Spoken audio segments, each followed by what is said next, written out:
just to give you the current situation. I am about to land sa Hague. Galing ako Dubai. Stopover for it's a long haul, it's a long flight. Okay ako. Do not worry. And I think this is something to do with the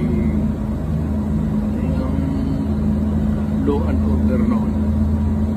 At sinasabi ko naman sa mga pulis, military na trabaho kayo at ako ang managot.